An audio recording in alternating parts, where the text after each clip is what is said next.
He said he was in a penthouse. He's here to fill it. What's going on, man. Stan? What's going on? Can I be heard? Yeah, we can good. hear you. Yes. Can All you right, hear us? all right. Yes, sir. I can hear you. Give us the lay of the land of this penthouse that Zach's in. Well, I mean, I just stepped in here, so I mean, this is high level stuff that only the greats Zach Stein get. I'm not necessarily at his level yet, so you know, I gotta do my due diligence and keep grinding so I can be like this guy back here. 12-foot ceilings. That's crazy. I mean, that does look like a What I big just do? ceiling. Nothing. You should be. Can you hear us? There I go. All right. All right, you're back. Yeah. Stan, welcome in. How are you?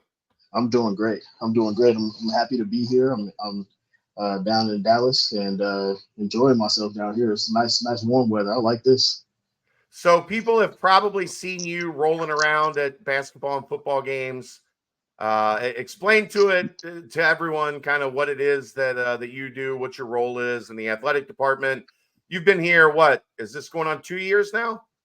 Yeah, today's the 13th, so I've been here for 1 year, 4 months, and 10 days. Not counting because it's a bad thing. I'm counting because it's the greatest place I've been in years. Love it. Love it. That was beautiful. Wow. Yeah, but I am the associate athletic director for marketing and fan engagement. People see me running around because my job is to try to make the experience for our fans the best it possibly can be. And, you know, I try to go around and greet and engage with as many people as possible. Me and my team, we work on trying to create the best game day environment. On top of just trying to make everybody aware of the events that we have going on. I'm curious, was there anything, I know you guys weren't technically in charge of the Kelsey brothers extravaganza that went on. Was there anything you could learn from that? Because that was about as unique an event as you can possibly find. Oh yeah, absolutely. I mean, we definitely did some work with them and their production team. They took the lead there of you know, getting everything together. But you know, it was on our campus, so we definitely had to have some input there. It was a larger scale event for them because you know a lot of things that they do are on the podcast level and yelling into a mic, they do very well. But from our perspective, you know, just seeing how many people that we could try to activate in a quick amount of time like that was huge. I know that you know we were coming off of a season where you know we got to prove to our fans that we're going to do some good things again this year. And I think that just kind of thinking about the way that we went about marketing and trying to get people involved and engaged for that event so quickly, that's something that we're going to take into the summer, just trying to get fans ready for this upcoming season. Obviously, a huge part was kind of ushering everyone into the Big 12. How did you feel that first season of Big 12 play? Well, obviously baseball's still going, but on the football and men's basketball side, how did you feel that went? Yeah, overall, I think that, you know, nothing but positivity. You know, you can go back and say that you wish that, you know, some things had played out a little bit differently on the playing field. But I think overall, just, you know, being ushering into the new conference, the love that we got, the love and support that we got from the conference in general, great commissioner, the conference officials are great. They really help us out in a variety of ways. I know, you know, if we even take it all the way back to last summer when we were doing the day one tour, one of my first asks to the conference officials was, you know, we're trying to go out to Chicago and we're having a little bit of trouble trying to find a venue that we can work out. And they were quick to say, hey, well, I know this guy who knows this guy. Let me make a call for you. And that really turned out to be, you know, the spot that we used in Chicago. So, you know, just great group of people at the conference. They are super innovative, just trying to find the next big thing. And, you know, that's exactly what we're looking for.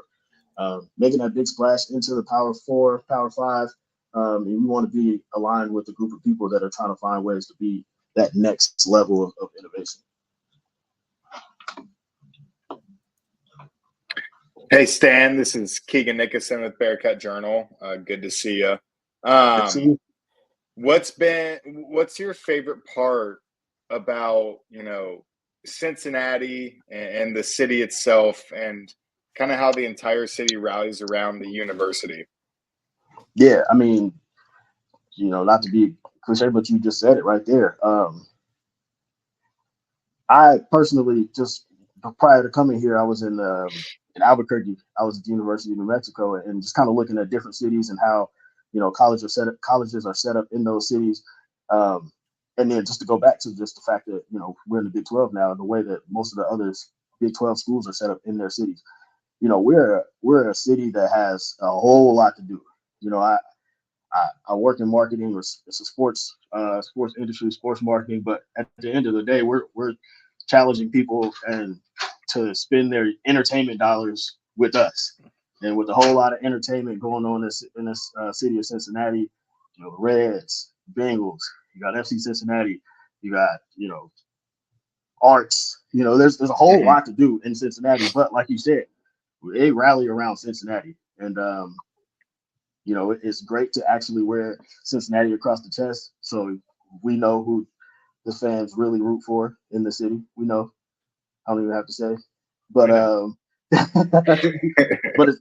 it's really been awesome. And like I said, just kind of likening it to other cities that I've been to.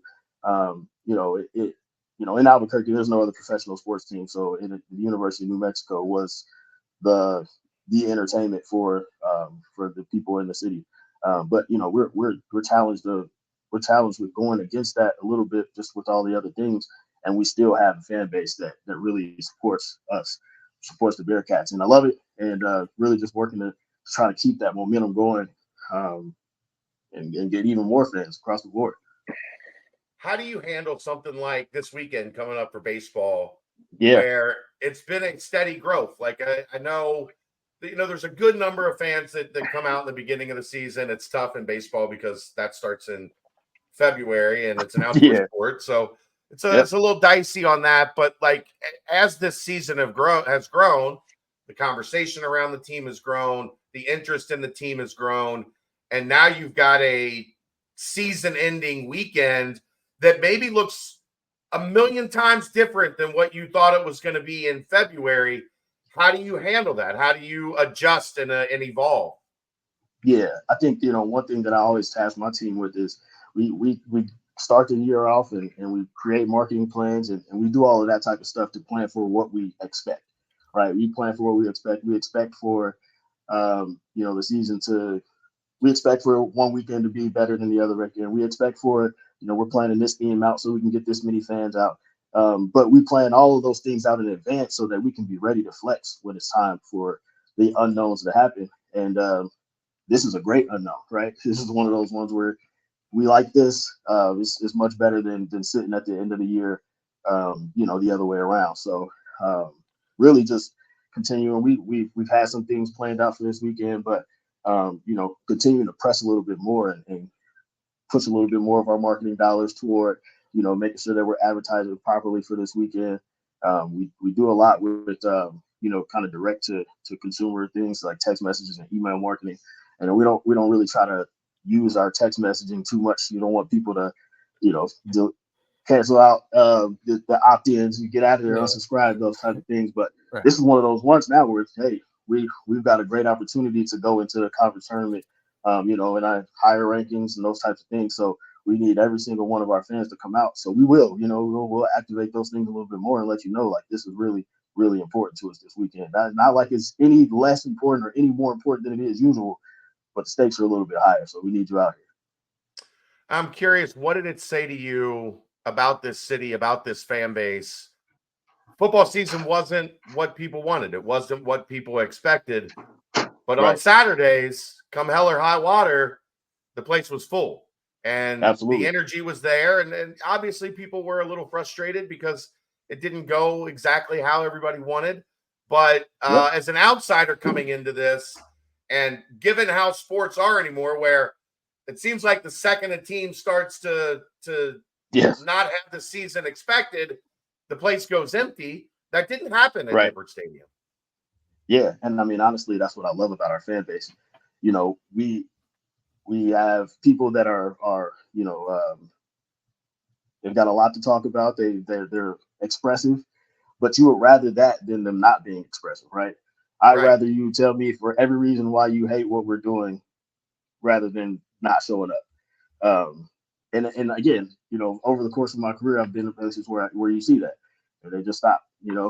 So the fact that we do have a really strong fan base is really important to me, and I think it's really important for me to continue to find ways to keep them entertained, keep them active in all the things that we have going on, because this is a short-term thing, right? This is a short-term thing, and I understand their frustration, but this is a short-term thing, and we still want them there, because once we turn it back around, we need them right there saying all those things, the opposite way. We need them being expressive. We need them telling everybody why they are the best fans in the country. We need them talking about UC and they're expressing to the nation why we are the best in the nation. So in year 2 of football in Big 12, is there any different angle that you're going to take when it comes to certain sort of fan experiences or anything of that sort? Is it a little too far out at this point? Are you kind of strategizing a different route, or did you kind of like the way that things went in year 1? Yeah, I mean, it's never too far out. We start thinking about next year, last year. So right. There's always trying to figure out how we can be better. I think that we want to make sure that we find those ways across the board to create the best environment we can, from tailgating to in the stadium.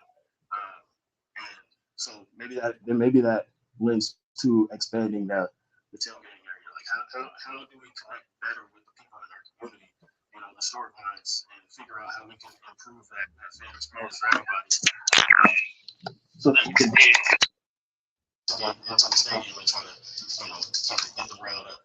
I know, like I said, we got to make sure that we keep our fans interested, because I want them starting the season, how they ended the season feeling interesting. So we got to find all the ways that we can start the process and get them back on that positive streak.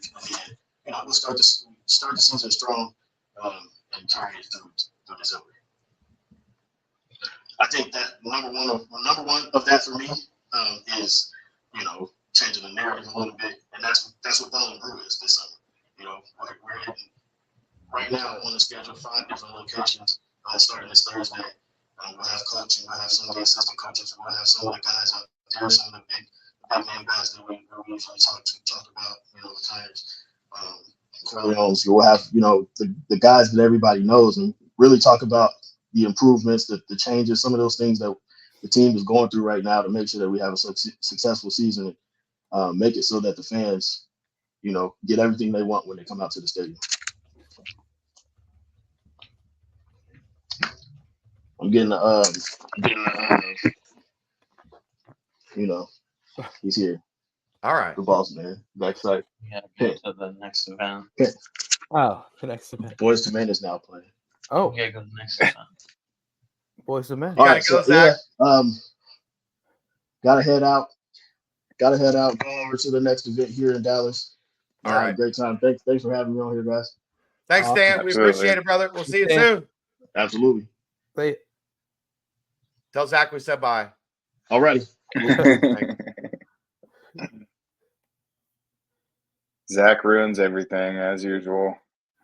Yep. Time to get We're out. busy. We have stuff to do. Wrap it up. I changed into my comfy clothes.